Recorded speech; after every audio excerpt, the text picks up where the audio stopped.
I really love turning people's brains onto oysters and why they're awesome. When we talk about oyster flavor and tasting oysters, the example to refer to is wine tasting, because oysters and wine have a lot of similarities, and yet we don't have a lot of the structure that wine does. The effort here is to put some structure and frameworks in place where we can have science and data-based explanations for oyster flavor and why they taste the way they do. To begin explaining what we're actually tasting, we have to talk about oyster anatomy.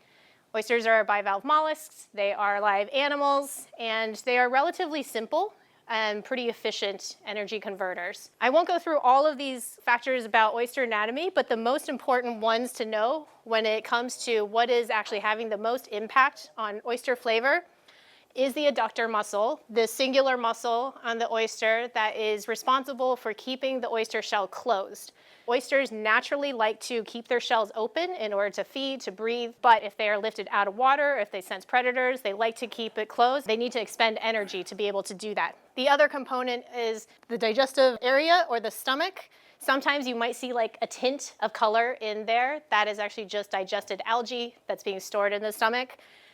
Seasonally, a gonad might be present, and that can actually be up to 40% of its body. So it can be quite significant when it's, ready to do its business.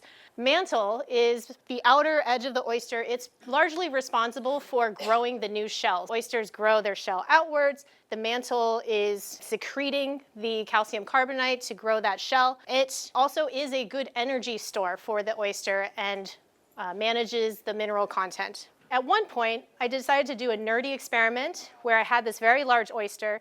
I dissected it, and I broke out all of the different parts and tried it one by one in isolation.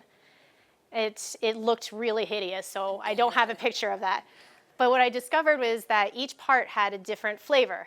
And that seems to make sense because the oyster isn't just one blob, right? There's different parts that have different biochemical composition and ratios of your protein, carbohydrates, fats. Largely water. Oysters are 83% water. What do these components taste like? Well, we actually get the 5 basic tastes that we detect on our palate: the salt, sweet, sour, bitter, umami.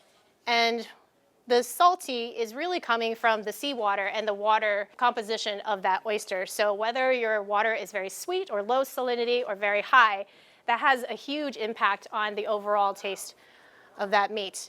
The sweetness is coming from the adductor muscle. So remember how I said it expends energy to keep closed? Well, the energy source for the adductor muscle is glycogen. Glycogen is sweet. So typically when you eat an adductor muscle, that is why it has probably the sweetest sensation on your palate. Sour, lightly sour. Gonads, lipids, has a little bit of acidity, kind of leaves that lactic, sour cream note on your palate. The bitterness, or I would say some minerals, taste bitter to some people.